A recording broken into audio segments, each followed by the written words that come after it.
بسم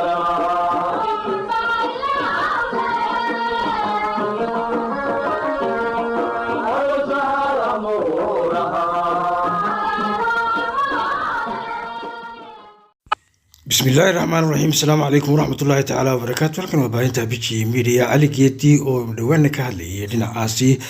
khaatuma seeb isaguna waxyaabo badan oo run ahaantii xaqiiqda ka fogna halkaasi ka soo jeediyay ayaa maantana waxa uu ka hadlayaa dhinacaasi iyo awdal muuqaalka guud ee ka muuqanaya marka la eegayo guud ahaan waxyaabaha yacni ka soo fufaya dalkaasi fatraxa ee Soomaaliya waxaa muuqata in wixii ay sheegan jireen ee midnimada ahayd ee markaasi lagu tilmaami jiray waxaan jirin oo run ahaantii haba yaraatee ee meel alla meel ay saaran tahay in cid aanay garanayn ay tahay in jamhuuriyadda Somaliland oo noqotay dalalka ugu yar maanta ama ugu juniorsan dunida ay ku soo biirtay ay tahay inay weli deedeeyaan halkan waxa uu ka marinayaa maanta taariikh uu ku soo qaadanayo gobolkaasi awdal isagoo waxba ka aqoon Professor Ali ama Geedi ninkan oo ahaan jiray ra'iisul wasaare ayaa run ahaantii dad aanu waxba ka garanayn dal aanu waxba ka garanayn ummad aanu aqoonin haybtooda iyo halka ay ku arooraan midna ayaa wuxuu ka dhigayaa mid ay midnimadu ay kaga xidhan tahay laakiin jamhuuriyadda Somaliland iyo bulshadeeduba waxay noqdeen dalka dunida ugu yar ee maanta haysta qaybaha kala duwan ee aqoonsiga dalalka uu la wadaagayo marka intiinu haydan qaado waxaanu leenahay awrkaagu haydan qaado calow adiga iyo qayrkaaba mid kale sidii horeba loo sheegay waxaad moodaa in Soomaaliyadu dowladda federaha iyo dadka ka taliya ama talada soo geli doona ay yihiin sida geedka xayaabka oo kale wax jirida oo leeyahay haba yaraatee ma jirto kaligoos ma taagi karaan dowlad ma dhisan karaan dadnimo ma noqon karaan haddii aan isku jabin waxa loo yaqaano midnimada baahinta biji media oo kale haddaad nagu cusub tahay subscribe-ka ay loo maleegaya ka tagin comment-kana hoosta noogu dhaaf bal hadda ninkan odaygaana hadalkiisa dhegeyso dhuux wixii markaa tafaasiila hoosta noogu dhaaf asalaamu calaykum waraxmatullahi tacaala wabarakaatu باب المندب بش بدعس كنالك سويس دفاعي ذا وحلا جربا دولتها كلها يا أردن أو صوماليا ذو هريس صوماليا والوسرين هاي أود ده ما ملك بان نجد دمي قرن مدي يدتكي وهينا وسوق بتي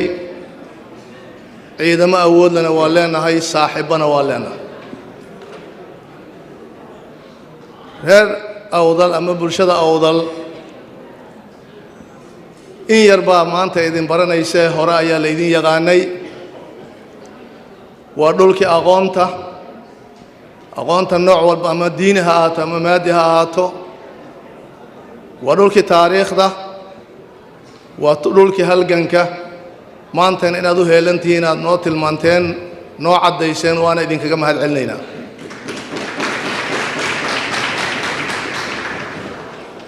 weligiin baad u heeli jirteen midnimada xorriyadda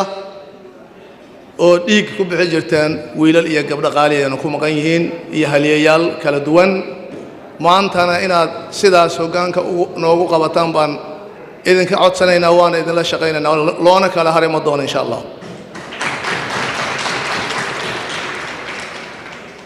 waxaa la yidhahdaa Soomaalidu waxay tiraa marka xaasidkaagu bato xiskaaga la kulmiyaa Soomaalida isfaquuqaysa isreexaysa mid shisheeyaha ay cadowgu jecel yihiin nagu ma jiro ama hoosta ha laga galo ama ha la iska fogeeyo annagoon baa ay sursan Soomaaliyada wada dhalatay iyada hal qoys ah iyada hal ummad ah iyada hal cadow leh waxaan markaa rajaynayaa inaan meel iska dhigna khilaafaadka yar yar iyo xusulka la isku jujugaynayo ee walaaltinimada iyo islaamnimada iyo qarannimada iyo Soomaalinimadu ka weynaato danaha gaarka ah oo laga raadinayo cadow hoostiis nagama jiraan reer awdal ama bulshada awdal hana la barto ayay maanta noo soo jeediyeen intii hore u taqaanay way barata laakiin intay ku cusub tahay waxaan hoosta ka xariiqaynaa miisaanka ay ku leeyihiin bulshada Soomaaliyeed dhexdiisa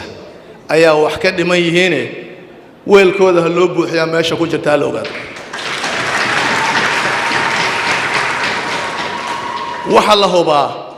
waxa ay qaranka ka qaataan inaanay meel cidla dhigayno ugu shaqaynayaan ummadda Soomaaliyeed ama dhaqaale ha ahaato ama siyaasad ha ahaato ama arrin bulsho ha ahaato amni ha ahaato sidaas darteed idinkuna bulshada reer Awdal ogaada walaalo ayaa leedihiin